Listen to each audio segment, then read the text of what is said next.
Hey, y'all. Welcome to the Common Good Podcast. I'll tell you what, friends, it has been a while since we've been on with the podcast. After the election, we took a little time off and frankly, had to come to grips with a lot of disillusionment.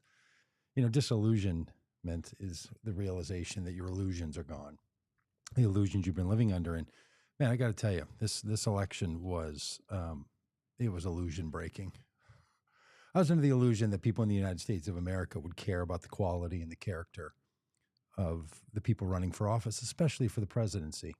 I believe that, and I thought people would then make decisions about Donald Trump and say, that man is not of the character, quality, competence required. That wasn't true. The majority of people who chose to vote in the election, not the majority of Americans, I get that, not the majority of people living in the country, I get that, but the majority of the people who chose to vote in the election, they went with that guy again. And it's taken me a while to kind of wrap my head around it. It hasn't been easy. I've had to rethink our work at Vote Common Good and all, but today we're not going to talk about that. We'll talk about that as our work goes on, as we try to call faith voters and people of common good faith in the Democratic Party to come together and to provide an alternative to the Republican madness and religious hostility and takeover that they want to impose in the country. All right, but today is a day that I thought would be a good one to come back on. And that is because today it became official that Donald Trump is indeed understood in the eyes of the law, in the eyes of the country, and frankly, we should all recognize in the just sheer fact of the matter, Donald Trump is a felon. Now he's officially a criminal. Now here's why I think this is a big deal, because I have a number of Trump friends, super Trumpers. And they will have been telling me for months, Donald Trump is not a felon. In state law in New York, you're not considered a felon until sentencing. And they were convinced that the sentencing wasn't going to happen. They were convinced that all the truth was going to come out and that the case was going to be thrown out because of brags and because of the judge and because of this and that and the other thing. So they were convinced, no. All he has a trial and then a conviction, but he's not yet a felon. This is great from these folks. Well, now today, the judge put forth the sentence. And the headline in this article says, the president-elect, because we have to come to grips with that, the man who is a felon, the man who was forced to have to pay $84 million for defaming a person who said that he sexually assaulted her, and then he said he didn't. So it's the civil version of a conviction. Well, that very man is the president-elect of the United States of America. And that very man today, the president-elect, received an unconditional discharge of his sentence. Now, legal speak, okay, so what that means is he would have sent him to jail. I'm going to get to that in a minute. But they had to discharge the sentencing. They're not going to give him the penalty that he was due because of some set of conditions. This happens on occasion, apparently. This is a very legal thing. I sound like Rachel Maddow here trying to explain this to you. But he's convicted, was sentenced, and then that sentencing was discharged. That's how I understand it. Or maybe they didn't officially put in the sentence, but they would have. We'll get to that in a second, too. So his unconditional discharge of a sentence, which formalizes his status as a felon. So we have to come to grips with a couple things in this country. The reality that Donald Trump was the duly elected president of the United States, committed a series of crimes before his presidency, during his presidency, and after his presidency. And of those crimes, he was convicted of one set of them and then sentenced as a felon. And now he's a president-elect again. All of those things are true. That makes him the first to carry the distinction into the White House. Now, Donald Trump fought to avoid this at every possible level because he, like you, knows it matters. He, like you, knows that it matters that he's a felon. That when you see him, you can say to him, Can't vote, but you can be voted for. Can't carry a gun, but you can put the military into action. Can't volunteer at a public school, but you can destroy the Department of Education. I mean, this world we are living in, and the American people, the majority of the voters, as American people who chose to vote, probably knew this is coming. Now, some of you will argue that they didn't. They don't know the information, but it's, if you didn't know Donald Trump was convicted of his crimes in New York, then there's nothing more the country can do to help you know what was going on. That very guy, the guy who is a felon, and I have a lot of friends who are felons. I have family members who are felons. Nothing against felons. We should help felons. We should work with felons. We should not ostracize felons. I don't think felons should be the president of the United States. I think there's a lot of beautiful felons, every one of them, the beloved child of God they are. Light of the world, salt of the earth, but not every light of the world should be the president of the United States. It's been our slogan, vote common good for all of our time. The man has no business being the president of the United States, and yet he is. So we all have to work on this. We have to work on what we're going to do, how we make sure this never happens again. There's a lot of work to be done for the well-being of our country. And if you look, as my friend Shane Claiborne likes to say, the government and the president can't solve all of our problems, but they shouldn't be the problem. And Donald Trump is the problem. So we have to deal with this again. We're reminded the American people, in our great wisdom, don't always make good choices.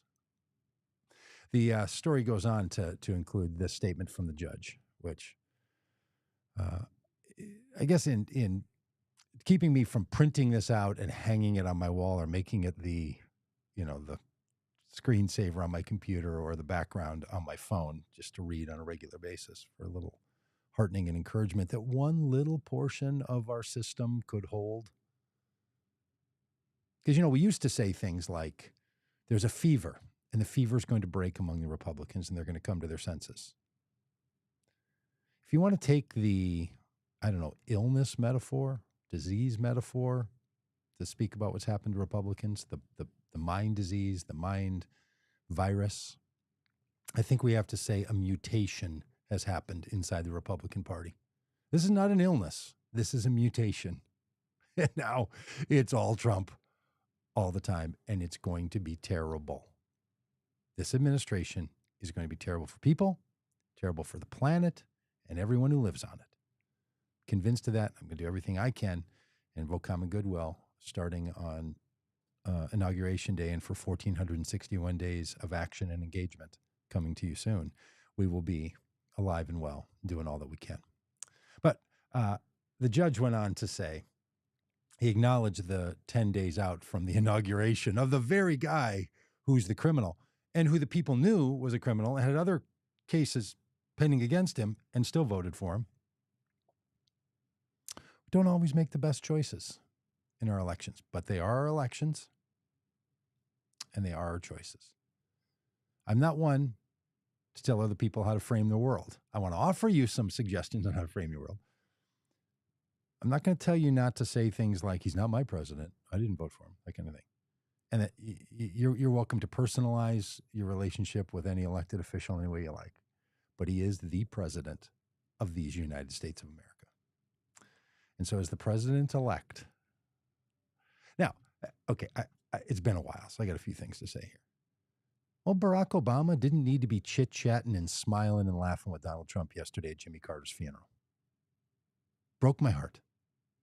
Honestly. I believed you, Barack Obama, when you told us this man was a threat to the country. Don't coddle dictators, my man. Just, honestly, these people who just speak to us as if we're watching professional wrestling. It's not professional wrestling. Barack Obama knows that. What is he doing chit-chatting? Pull out your program like people do at church every Sunday.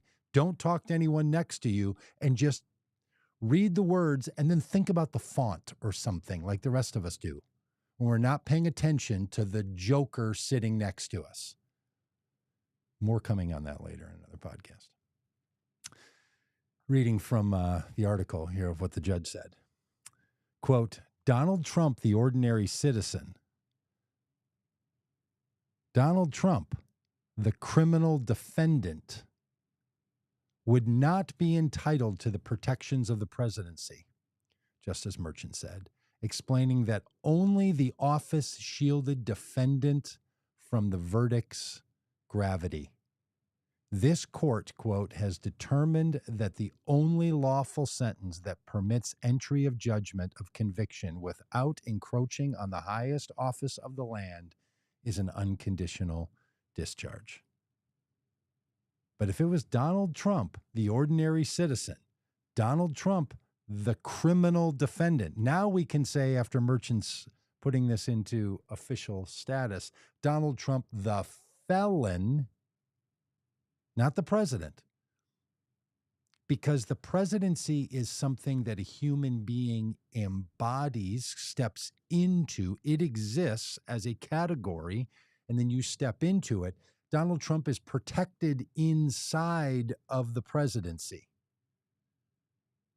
This is how we dance on the head of the needle here, okay? The president, the person who is the president, is not above the law, but the presidency shields, protects the person who's in that office from certain realities of our legal system. So Donald Trump, the defendant, guilty felon. Donald Trump, the criminal defendant, guilty. While he's serving as president, he's protected from the ramifications of that. And apparently that means that it's not waiting for him when he gets out. It's a problem in the statute. You know, a lot of laws are written because a circumstance presented itself that the current law didn't fit, so they made a new law. Well, I think that's one that we need for old Donald Trump. We need a whole bunch of Trump laws, you know, just to really get into the skin of the libertarian Republican types who like to say things like, we don't need new laws. Yeah, I think we do. I think we need the Trump version of all of our laws. So, okay, Donald Trump, criminal defendant. Now Donald Trump, felon. Now Donald Trump, president-elect, who is a felon. Hey, love yourself a felon. Care for felons. Visit felons. Support felons. Hire felons. I've done all those things. You should do all that. It's really good. One of the most important things for a felon, though, to get any of the benefits that come from being a felon is you admit that you're a felon. You know who doesn't admit that he's a felon? You got it. Donald J. Trump won't admit he's a felon. Even after the sentencing, he's like, I'm innocent. You're not innocent. You were convicted. You can say you're wrongly convicted, but you're convicted. You're a convicted felon, Mr. President, Mr. President-elect, and soon to be Mr. President again. My goodness. What are we doing? Hey, a couple of comments here. I want to jump to those. Hello, Jim. Missed you, buddy. Sorry, we've been away from our little video chats here on YouTube. And from Facebook, NATO takes control from the U.S. air defenses in Poland, crucial to supporting Ukraine days before Trump takes office. I didn't know that. I haven't been paying attention to news very much in the last month and a half. Trying to preserve my sanity for a little while because I didn't want to get stirred up in all the nonsense that the Trump incoming administration is going to do, because they're going to be 1,461 days of that reality. I don't need to give them bonus days. You get no bonus days in my head, Donald J. But I didn't know this, that NATO's taking control of U.S. air defense forces. So I don't know if that means that the Biden administration is setting something up, but I do find that's really quite interesting. Loving life always on YouTube.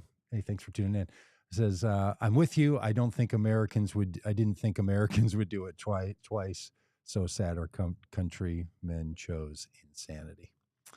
Yeah, and across the board, I mean, here's the thing. I won't get into all the analytics right now. We'll do that in some later podcasts and live streams. But look, Donald Trump gained in groups of people, in groups of voters, they had no business, in my view, gaining in. People of color, younger people, women, certain demographics. It's insane. A real wake-up call to what people care about, what people think about, all the rest of this. In 2024, voters were essentially jurors and too many voted not guilty. Daniel John 2300 there on YouTube saying that. Interesting comment. Yeah, boy, that's a way to think about it, that we were the jurors. Not guilty, or we don't care. And that's what I heard a lot. We traveled the country, vote common good. We traveled around the country, spoke to so many people, went to so many places, did so much. And I would talk to people who were voting for Trump, and I'd ask them about this. And they'd say, yeah, I know he's guilty. I don't care. Or they would say the stuff, that the Trumpers say, my friends say. Rigged jury. Yeah, everything was rigged. I'm like, well, I'm with you that you just don't believe that we have a functioning criminal justice system. Because if the one guy who can't get a fair treatment in the criminal justice system is a self-proclaimed billionaire white guy who's been the president, if he can't get a break, then we've got a real broken criminal justice system. And they're just like, but George Floyd, he was certainly guilty, and that's why Chauvin had a right to kill him, and all this just utter nonsense that they say, utter and complete nonsense. So I think, Daniel John 2300, that maybe in addition to people saying not guilty, they said guilty and we don't care. I think that's worse. So I'm going to live in your world for a little while. All right, Chris, on Facebook, to move this one, it's a biggie.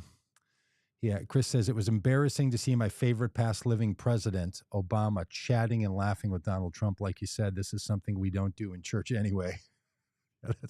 It's actually a pretty funny line I had there. I hadn't thought of that until I started talking.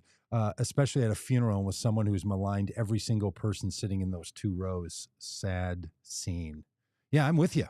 And look, Obama, look, okay, just to be clear here, I understand the ground rules in democratic politics. I understand the ground rules about talking about politics and all this stuff. You don't get to say anything bad about Obama. I know that those have been the rules for the last 16 years. Those rules have expired. You can criticize Obama, friends, and not somehow feel like you're violating something. And if you don't know those are the rules, those are the rules. And those rules have gotten us in a lot of trouble. Those rules have put us in a place where people can't say things they know to be true in public that they say in private, because you're going to get, you can't speak badly about any Republican or about any Democrat, especially not Obama. Well, that was humiliating, ridiculous, and frankly, either sending a message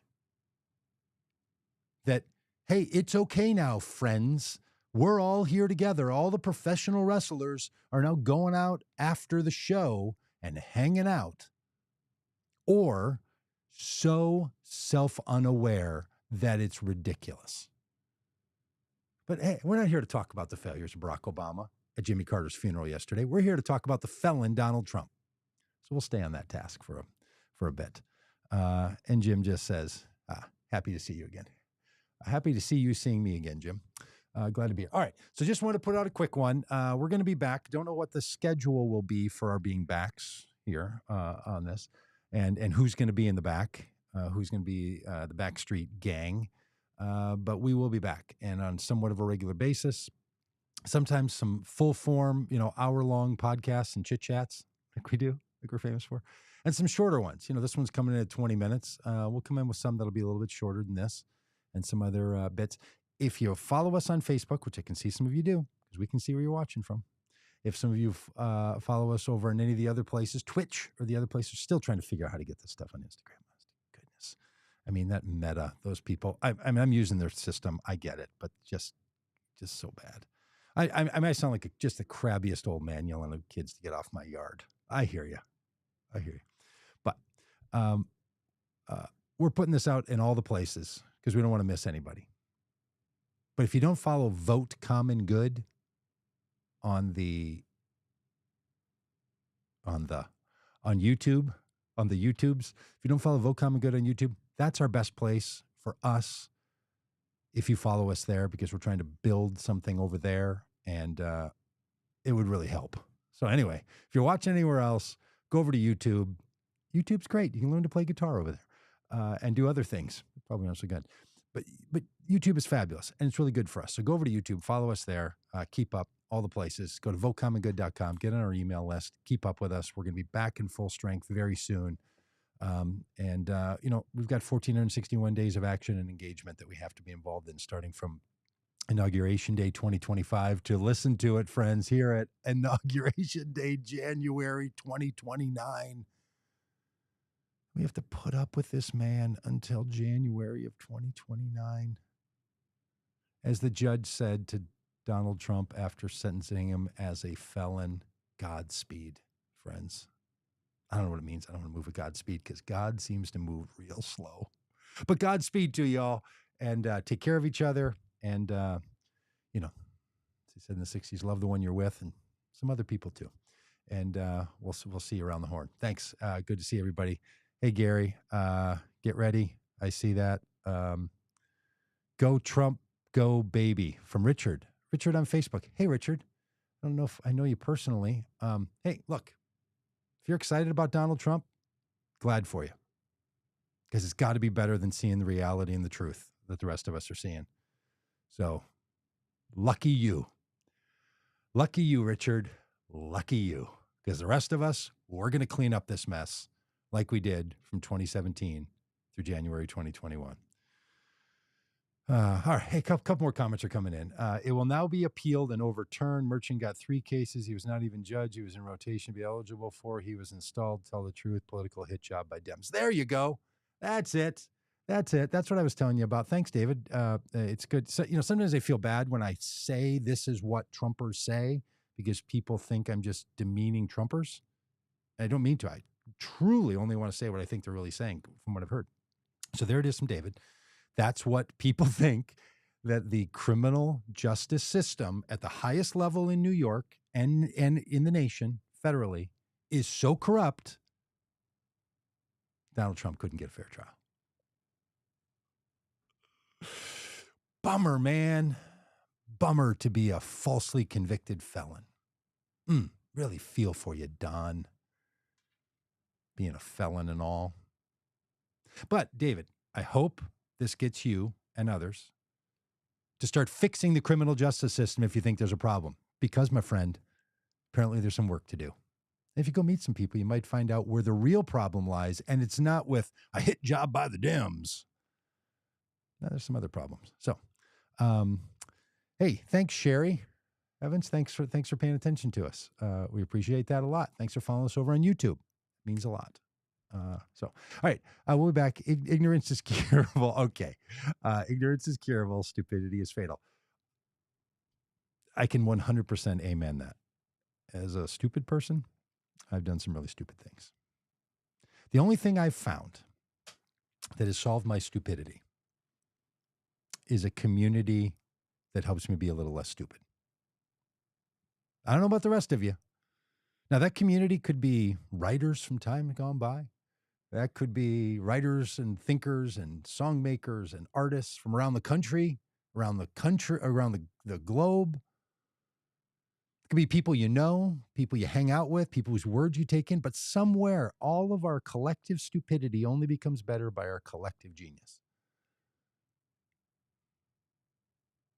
And elections aren't the greatest way to determine the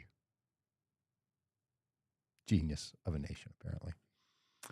All right, friends. I am correct. You will see. David, thank you again for being here. Really appreciate you. I hear this a lot from my Trump friends. You say things that are, you get an engagement like this. You say some things that are facts to them. Then they come back with, I'm right, and you will see that I'm right. There are many felons on both sides. Rings are criminals. Felon criminal rings, I guess he's saying. Yeah. No, okay. I'm still waiting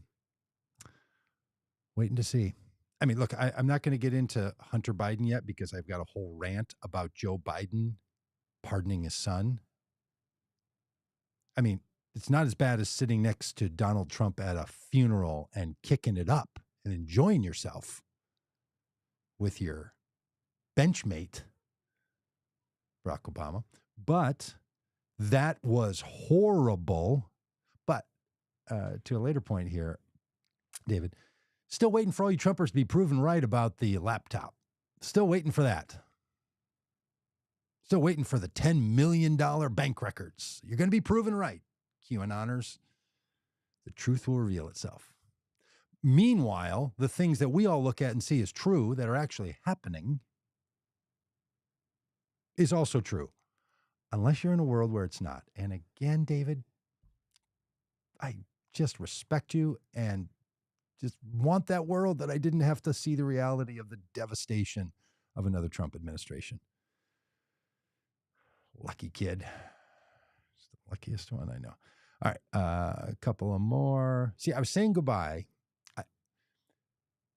I learned something recently doing this, and that is we need to give we're going to be done in a couple of minutes. And if you have something to say in the chat, say it now, because or else I'm winding down and then we wind back up, which isn't so bad. It's like the false landing on the airplane, where it goes back up, which would be great if they kept serving drinks, but they never do. So it's not like you're getting extra time. You just get in waiting time. It says that now that Trump is officially convicted felon, we need to remember that we're also found liable for business fraud. Plus, he's still out of bail for $200,000. Is that true? He's still out on bail for $200,000 and facing criminal charges in Georgia. Yeah, that is true. I don't know where the Georgia one sits now. I don't know if they're going to be throwing that one out because they can sentence him while he's in the presidency because he's protected inside the cone of the presidency.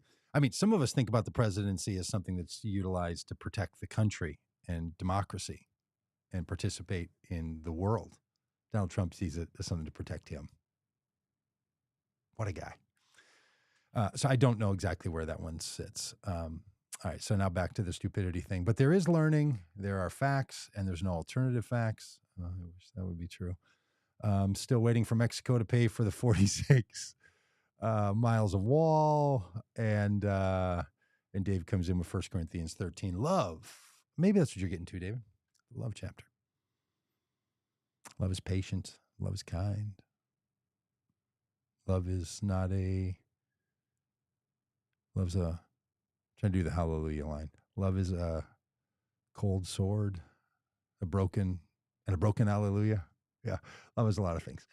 Dave, thanks a lot. Holly, good to have you.